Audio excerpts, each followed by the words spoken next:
Have you ever noticed how a single word can change everything? One moment, life flows smoothly like a gentle stream, and the next chaos. The power of that transformation lies not in the circumstances around us, but in something far more profound, our control over four essential elements that shape our destiny. You're sitting here right now, perhaps wondering what brought you to this moment. Some of you came seeking answers, others driven by curiosity, and a few might have wandered in by chance. But I tell you this. There are no accidents in life, only appointments with destiny that we sometimes fail to recognize. Let me share something with you that might seem strange at first. Every morning in countless homes across the world, millions of people wake up to the same sunrise, yet each experiences an entirely different day. Why? Because while we cannot control the sun, we absolutely control how we greet it. This brings us to our first truth: control of the mouth. Not just the words we speak, but the very essence of how we communicate with ourselves and the world around us. There was once a man who lost everything: his business, his savings, his relationships. As he sat in his empty apartment, surrounded by the remnants of what used to be a successful life, he spoke 6 words that would forever change his trajectory. "This is temporary. I will rebuild." Those words, spoken in solitude, became his foundation for an extraordinary comeback. But here's what's fascinating. He didn't just speak those words once. He made them his morning ritual, his afternoon reminder, and his evening reflection.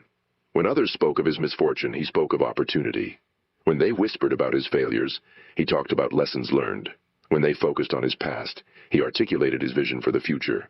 The mouth is not just an instrument for consuming nourishment. It's the gateway through which we feed our destiny. Every word you speak is a seed planted in the garden of your future. Yet how many of us go through life carelessly scattering weeds instead of roses? The last conversation you had, what seeds did you plant? Were they seeds of doubt or seeds of possibility? Did you speak life into your dreams, or did you casually assassinate them with throwaway phrases like, "I can't," or "It's impossible," or "That's just how things are"? Your mouth is the architect of your reality. The words you choose become the bricks with which you build your future. They are not just sounds floating in the air. They are creative forces that shape the very fabric of your existence. Consider this. A young student once struggled with mathematics.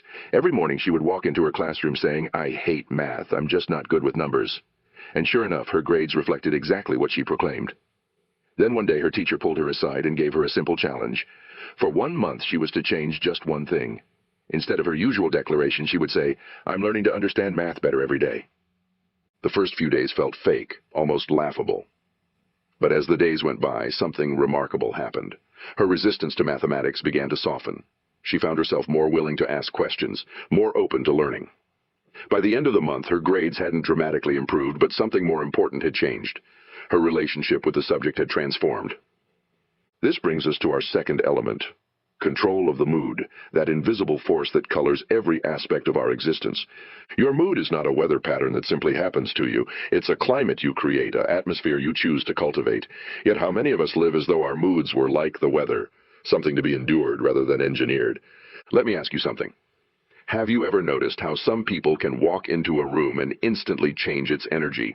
They haven't said a word, haven't done anything spectacular, yet somehow the very air seems to shift with their presence. That's not magic, it's mastery. Mastery over mood. These individuals understand a fundamental truth. Mood is not a response to circumstances. It's a choice we make before circumstances arise. They don't wait for good things to happen to feel good. They choose their mood as deliberately as they choose their clothes each morning. Think of mood as the lens through which you view the world.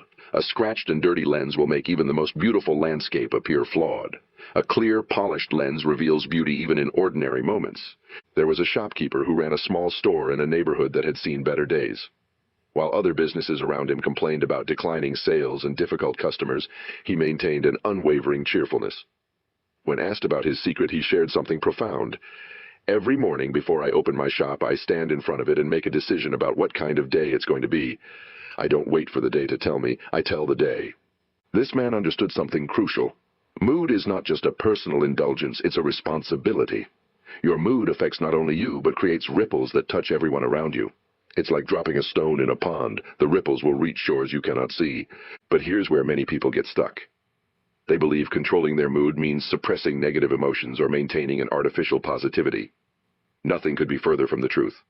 Controlling your mood doesn't mean denying your feelings. It means directing them purposefully. Consider the conductor of an orchestra.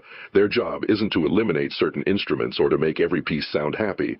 Their role is to ensure each instrument contributes to the overall harmony at the right time and in the right way. Your mood is your orchestra, and you are its conductor. This mastery becomes particularly crucial when we face the unexpected turns that life inevitably presents. It's easy to maintain a positive mood when everything goes according to plan. The true test comes when plans fall apart. A seasoned banker once shared a powerful insight about this very thing. He had worked through numerous financial crises, seen markets soar and crash, witnessed fortunes made and lost. What distinguished the survivors from the casualties wasn't their financial acumen alone. It was their ability to maintain emotional equilibrium in the face of chaos. The markets will do what the markets will do, he would say, but your response to the markets, that's entirely within your control. This wisdom extends far beyond the world of finance. It applies to every aspect of life where circumstances threaten to hijack our emotional state. But how do we actually achieve this control? It begins with recognition, the simple but powerful acknowledgement that while we cannot always choose what happens to us, we absolutely can choose our response to it. This brings us to a critical understanding. Your mood is not just a reaction to your circumstances, it's a crucial part of how you create your circumstances. It's both the soil in which your future grows and the water that nourishes it. When you wake up in the morning, that first mood you adopt sets the tone for your entire day. It becomes the foundation upon which every subsequent experience is built. Yet how many of us consciously choose that first mood of the day? Most people let their mood be determined by the quality of their sleep, the weather, the first news headline they see, or the first interaction they have. They surrender control of their emotional state to external factors before their day even begins. But what if you were to approach it differently? What if, like that shopkeeper, you made a conscious decision about your mood before engaging with the world? What if you treated your emotional state as a strategic choice rather than a reactive response? This isn't about forcing yourself to be cheerful when you don't feel it. It's about understanding that your mood is a tool, perhaps the most powerful tool you possess for shaping your experience of life. Like any tool, its effectiveness depends not on its constant use, but on its appropriate application. Something that often makes people uncomfortable: money. Not because money itself is uncomfortable, but because our relationship with it often is. This brings us to our third element: control of money, perhaps the most misunderstood form of control in human existence. Money is not just currency, it's crystallized human energy. Every dollar in your pocket represents someone's time, effort, and creativity. Yet how many of us truly understand this fundamental truth? We often treat money as either a cruel master or a fickle friend, when in reality, it's simply a mirror reflecting our deepest beliefs and habits. Let me share something that might surprise you. The difference between financial freedom and financial bondage often has little to do with how much money you make. I've known people who earned modest salaries yet built considerable wealth, while others with six-figure incomes lived paycheck to paycheck. The difference? Control. There was a janitor who worked at a local school. His salary was modest by any standard, yet when he retired, he had accumulated enough wealth to establish a scholarship fund for underprivileged students. His secret wasn't complex financial strategies or risky investments. It was something far more powerful: understanding that wealth is not about what you earn, but what you keep, and more importantly, how you think about what you keep. Every month before he would even cash his paycheck, he would say to himself, "A part of all I earn is mine to keep." He treated his savings not as what was left over after spending, but as his first and most important bill to pay. This simple shift in thinking, putting his future self first, made all the difference. But here's where most people get it wrong. They believe controlling money means pinching pennies, denying themselves every pleasure, living a life of constant sacrifice. Nothing could be further from the truth. Controlling money means directing it purposefully, like a gardener directing water to nurture specific plants. Every purchase you make is a vote for the kind of world you want to live in. Every dollar you spend or save is a statement about your values and your vision for the future. Yet how many of us make these decisions consciously? A wise merchant once shared this insight. Money is like water in a river. It must flow to remain pure and useful. The key is not to dam it up completely, nor to let it flow unchecked, but to channel it wisely.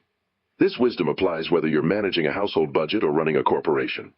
But controlling money goes beyond mere budgeting and saving. It's about understanding the psychology of wealth. Have you ever noticed how some people seem to attract financial opportunities while others repel them? It's not luck or coincidence. It's the result of their money mindset. Consider two individuals starting with exactly the same resources. One sees money as a scarce resource that must be hoarded and protected. The other sees it as a tool for creating value and opportunity. Over time, these different perspectives create vastly different realities. The first person, driven by fear of loss, makes decisions that often lead to exactly what they fear: financial scarcity. The second, motivated by possibility, tends to recognize and act on opportunities that the first person doesn't even see. Same circumstances, different mindsets, different results. This brings us to a crucial understanding. Your relationship with money is not just about dollars and cents, it's about your relationship with yourself. Every financial decision you make is a vote for who you are becoming. When you spend mindlessly, you're voting for immediate gratification over long-term growth. When you invest wisely, you're voting for your future self. When you give generously, you're voting for abundance over scarcity. These votes, accumulated over time, create not just your financial reality, but your character. But what about those times when money seems scarce? When bills pile up and opportunities seem few? This is where true financial mastery reveals itself. Anyone can manage money when it's plentiful. The real test comes during times of scarcity. A small business owner once faced a severe economic downturn. While his competitors slashed prices and cut corners in a desperate bid to survive, he took a different approach. Instead of focusing on what he lacked, he focused on what he could control, the value he provided to his customers. He told his staff, "We won't compete on price, we'll compete on caring." While others reduced quality to cut costs, he maintained his standards. While they withdrew from community involvement, he increased it. His business not only survived, but thrived because he understood that money follows value, and value comes from how we think and act, not just what we have. This leads us naturally to our fourth element: control of the mind, the master control room where all other forms of control either flourish or fail. Your mind is not just a thinking machine, it's the lens through which you perceive and create your reality. Every thought you entertain is like a seed planted in fertile soil, yet how many of us go through life allowing our minds to be like an untended garden where weeds and flowers grow indiscriminately? The control of your mind begins with a simple but profound realization. You are not your thoughts. You are the observer of your thoughts, the gardener who can choose which thoughts to nurture and which to weed out. Right now, in this very moment, thousands of thoughts are competing for your attention. Some are useful, others destructive. Some push you toward your goals, others pull you away from them. The quality of your life largely depends on which thoughts you choose to entertain. A master craftsman once shared this wisdom with his apprentice. "The mind is like my toolbox. I keep all my tools sharp and clean, and I know exactly when to use each one. But more importantly, I know which tools to leave in the box." This simple analogy contains a profound truth. Mental mastery isn't about having no negative thoughts. It's about knowing which thoughts to use and which to leave alone. But here's where many people stumble. They believe controlling the mind means suppressing thoughts or maintaining constant positive thinking. This is like trying to control a river by building a dam. Eventually, the pressure becomes too great and the dam breaks. True mental control is more like directing a river, understanding its natural flow, and guiding it toward productive channels. It's not about forcing your mind into submission. It's about training it to work with you rather than against you. Consider this. Every great achievement in human history began as a thought in someone's mind. Every invention, every business, every masterpiece started as an idea that someone chose to nurture rather than dismiss. Yet how many brilliant ideas have died stillborn because someone's untrained mind dismissed them as impossible? A researcher once conducted a fascinating experiment. He gathered a group of people and asked them to perform a simple task, to list all the possible uses they could think of for a common brick. The young children in the group came up with dozens of creative ideas, while most adults struggled to list more than the obvious few. What changed between childhood and adulthood? Not the capacity for creativity, but the mind's learned habit of self-censorship. This brings us to a crucial understanding. The biggest obstacle to your success is not external circumstances, but your own mental limitations. The good news is that these limitations are not fixed. They can be expanded, revised, or completely eliminated through conscious effort. Think of your mind as a garden, a space where you can cultivate either flowers or weeds.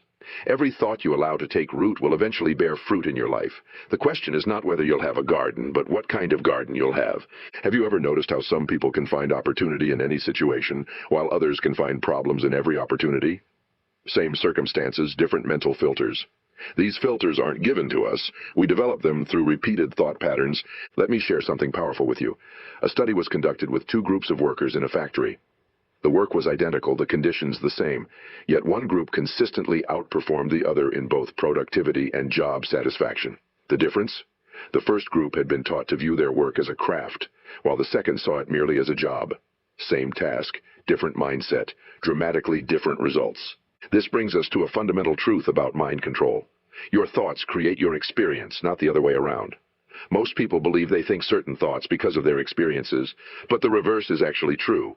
They have certain experiences because of their thoughts. Consider this. Two people lose their jobs on the same day. One sees it as a devastating setback, the other as an opportunity for a new beginning. Same event, different mental interpretation, different outcomes. The first person spends their energy lamenting their misfortune, while the second channels their energy into creating new possibilities. But here's where it gets interesting, and this is crucial for understanding the interplay between all four elements of control we've discussed. Your thoughts influence your words, which affect your mood, which impacts your financial decisions, which reinforce your thoughts. It's a continuous cycle, and you can enter it at any point to create change. A seasoned counselor once shared an observation that changed my understanding of human behavior forever. She said, "People come to me wanting to change their lives, but they resist changing their thoughts. It's like wanting to grow different flowers while refusing to plant different seeds." This resistance to changing our thoughts comes from a deep-seated belief that our current thought patterns are somehow real or true, while different thoughts would be fake or false. But here's the liberating truth. All thoughts are simply perspectives, and you have the power to choose which perspectives serve you best. Take a moment right now to consider this. What thoughts do you regularly entertain about yourself? About your capabilities? About your future? Are these thoughts serving as building blocks for the life you want to create, or are they acting as barriers to your progress? The control of your mind extends beyond just positive thinking. It's about strategic thinking. It's about developing the mental discipline to focus your thoughts in the direction of your chosen objectives, rather than letting them wander aimlessly, or worse, spiral into negativity. A master chess player once said something profound about this very concept.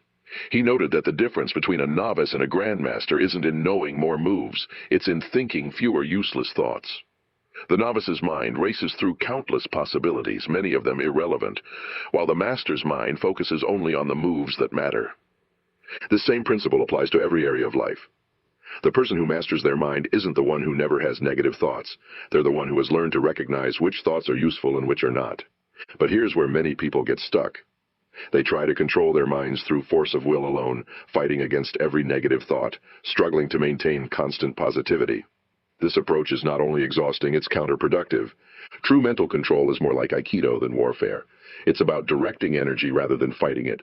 When a negative thought arises, instead of battling it, acknowledge its presence and then consciously choose where to direct your mental energy. Consider this practical example. You're facing a challenging task, and the thought arises, "I'm not sure I can do this." Instead of trying to force that thought away, you can redirect it. "I'm not sure I can do this yet, but I can take the first step." Notice how this slight shift changes everything. It acknowledges the current reality while opening the door to possibility. This brings us to another crucial aspect of mind control: the power of questions. The questions you ask yourself shape your mental landscape more than any other factor. When you face a setback, do you ask, "Why does this always happen to me?" Or do you ask, "What can I learn from this?" A wise teacher once demonstrated this principle with a simple experiment. He asked his students to spend 1 minute looking around the room and noting everything that was brown. Then he had them close their eyes and asked them to recall everything that was blue. The students were surprised to find they couldn't remember many blue items, even though the room was full of them. Why? Because they had trained their minds to look for brown. This simple exercise reveals a profound truth about how our minds work. We find what we look for. If we train our minds to look for problems, we'll find problems. If we train them to look for opportunities, we'll find opportunities. But this isn't just about positive thinking, it's about effective thinking. It's about developing the mental agility to see situations from multiple perspectives and choose the most useful view. The last time you faced a significant challenge, your initial thoughts probably focused on the difficulties, the obstacles, the potential for failure. That's natural. It's your mind's way of trying to protect you, but protection isn't always progress. The mastery of mind control comes when you can acknowledge those protective thoughts while consciously choosing to also consider other perspectives. What opportunities might this challenge present? What strengths might it help you develop? What doors might it open that you haven't even considered yet? A successful entrepreneur shared this insight about mental control. Every morning I consciously choose my mental attitude before I check my email, before I look at my phone, before I engage with any external input. I decide what lens I'm going to view the day through. This doesn't mean I ignore problems or challenges. It means I choose how I'm going to approach them. This level of mental mastery doesn't happen overnight. Like any form of control, it requires practice, patience, and persistence. But here's the encouraging truth. Every moment presents a new opportunity to practice. Every challenge, every setback, every unexpected turn of events is not just a test of your mental control, it's an opportunity to strengthen it.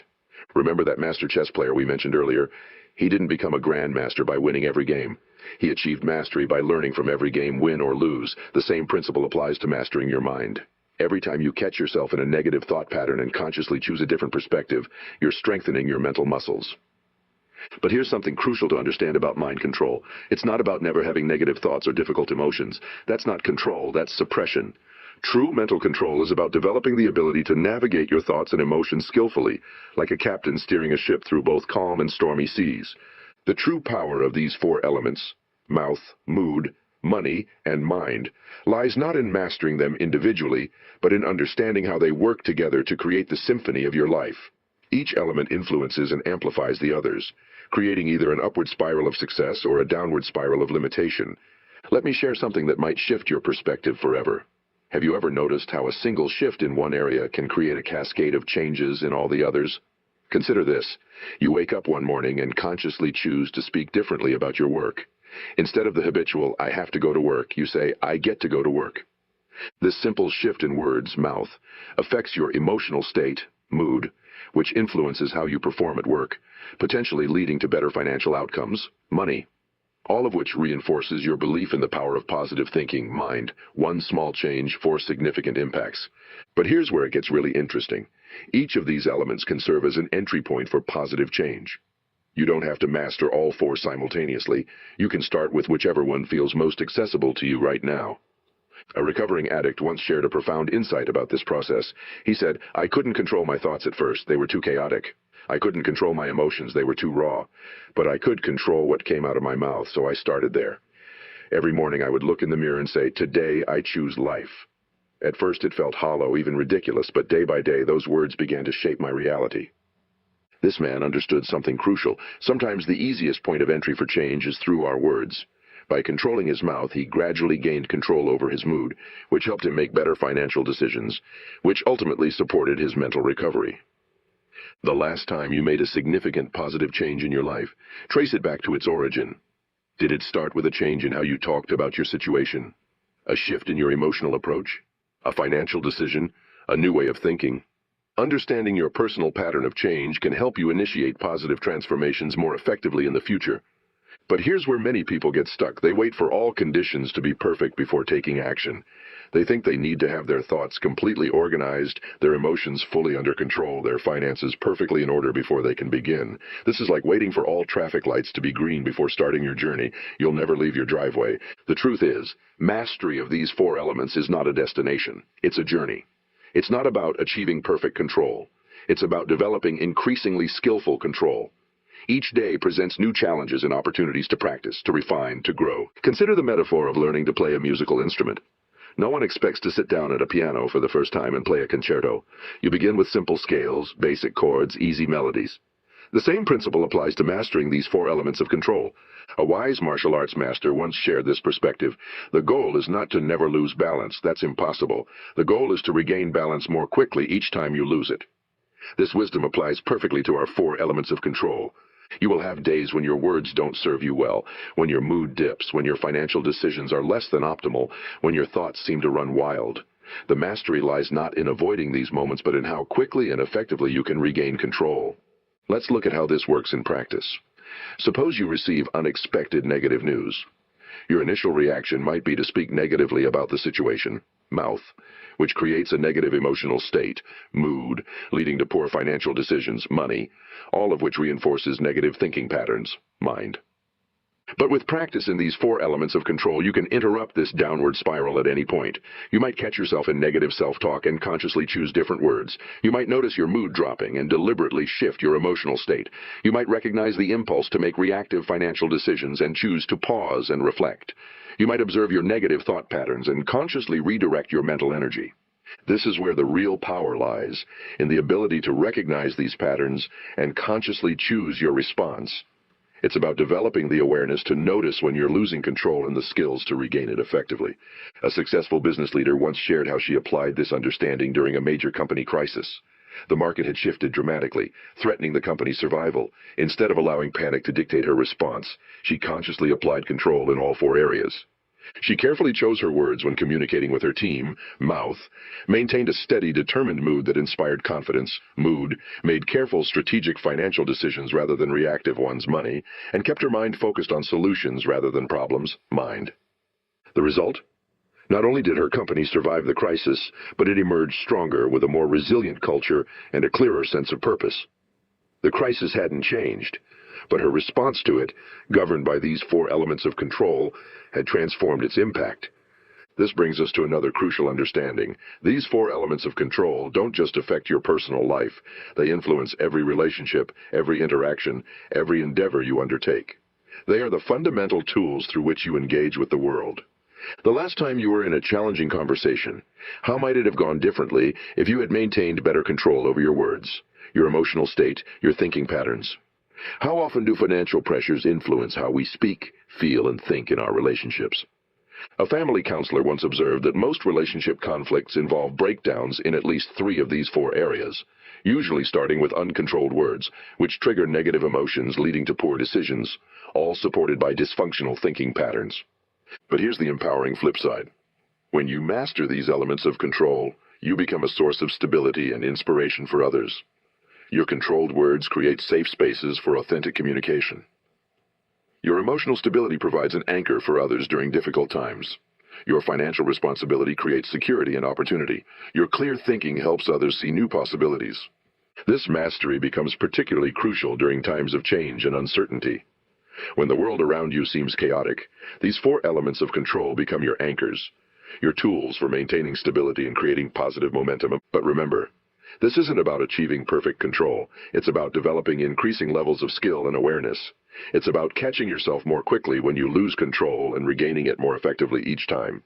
It's about understanding that each moment presents a new opportunity to practice, to improve, to grow. As we draw our time together to a close, let's address the question that might be forming in your mind: where do I begin? The beauty of these four elements of control is that they operate as a system, but you can enter that system through any door that opens to you. Some of you might find it easiest to begin with your words, consciously choosing different language to describe your situation, your challenges, your possibilities. Others might connect more naturally with emotional control, learning to manage your moods as a starting point for broader change. Some might prefer the concrete nature of financial control as your entry point, while others might resonate most strongly with mental mastery. The door you choose doesn't matter as much as your commitment to walk through it. Remember that shopkeeper we talked about earlier? He didn't wait for circumstances to change before he changed his approach to each day. He didn't wait for success to feel successful. He understood that control begins with choice, the choice to approach each day, each situation, each challenge differently. Here's what I want you to understand deeply. You already possess everything you need to begin this journey. You don't need special training, expensive resources, or ideal circumstances. You need only the willingness to begin and the commitment to persist. Consider this. Every person who has ever achieved mastery in any field started as a beginner. Every financial success story began with a single wise decision. Every emotional breakthrough started with one moment of conscious choice. Every journey of mental mastery began with one redirected thought. A recovering gambling addict once shared something profound about his journey to financial and emotional stability. He said, "I used to think I needed willpower to change. What I really needed was awareness. Once I became aware of how my words shaped my moods, how my moods influenced my spending, and how my thinking perpetuated the cycle, I could begin to make different choices." This brings us to a crucial truth. Awareness is the first step toward control. You don't need to master all four elements at once. You just need to become aware of how they operate in your life right now. Notice your habitual words. Observe your emotional patterns. Track your financial decisions. Watch your thoughts. But here's the key. Do this observation without judgment. You're not looking to criticize yourself. You're gathering information. Like a scientist studying a phenomenon, maintain curious detachment. This awareness alone will begin to create shifts in your life. What's happening right now in your own mind? Since we began exploring these concepts, you've probably become more aware of your own patterns. Perhaps you've recognized how certain words you use regularly affect your emotional state. Maybe you've seen connections between your moods and your spending habits. Perhaps you've noticed how your thoughts influence all of these areas. This awareness is not the end of the journey, it's the beginning. It's like turning on a light in a dark room. The room hasn't changed, but you can now see what needs to be addressed. You can now make conscious choices about what to keep and what to change. Let me share something powerful with you. The most significant changes often begin with the smallest shifts. A slight adjustment in how you greet each morning, a small change in how you talk about your challenges, a minor modification in how you handle financial decisions, a subtle shift in how you direct your thoughts. These small changes, consistently applied, create compound effects over time. Like interest accumulating in a savings account, small positive choices accumulate into significant life changes. A master carpenter once shared this wisdom about his craft. The difference between a good joint and a perfect joint is often just a fraction of a millimeter. But that fraction makes all the difference in the strength and beauty of the final piece. The same principle applies to these elements of control. Small adjustments, consistently applied, create masterful results. But here's what you must understand. This journey is not about reaching a destination where you have perfect control. It's about developing increasing levels of skill in managing these four elements. It's about becoming more aware, more intentional, more skilled in your choices. You will have days when your words slip, when your emotions surge, when your financial decisions are less than optimal, when your thoughts seem to run wild. This is not failure. It's part of the process. The mastery lies in how quickly you recognize these moments and how skillfully you regain control. Remember that martial arts master we mentioned? His wisdom bears repeating. The goal is not to never lose balance. That's impossible. The goal is to regain balance more quickly each time you lose it. This is the essence of true control. As you leave here today, I want you to carry this understanding with you. You are not just the sum of your habits and patterns. You are not defined by your past words, moods, financial decisions, or thoughts. You are a conscious being with the power to choose differently in each moment. Every word you speak is a choice. Every emotion you entertain is a choice. Every financial decision you make is a choice. Every thought you nurture is a choice. And with each choice, you are either moving toward greater control or away from it. But here's the most empowering truth of all. No matter what choices you've made up to this moment, your next choice is entirely yours to make. Right now, in this moment, you can choose different words, shift your emotional state, make wiser financial decisions, direct your thoughts more purposefully. The question is not whether you have this power, you do. The question is whether you will exercise it consciously and consistently. Will you take control of these four elements, or will you let them control you? As you step forward from this moment, remember that you're not alone on this journey. Every person who has ever achieved anything worthwhile has walked a similar path, learning to control their words, manage their emotions, direct their resources, and master their thoughts. Your journey begins with your next choice. It might be a choice about the words you'll use to describe your situation. It might be a choice about how you'll respond emotionally to your next challenge. It might be a choice about how you'll handle your next financial decision. It might be a choice about which thoughts you'll entertain and which you'll release. Whatever that next choice is, make it consciously, make it purposefully. Make it with the understanding that it's not just a single choice. It's the first step in a new direction. It's the beginning of your journey toward mastery of these four elements of control. The power is yours, the choice is yours, the time is now. What will your next choice be?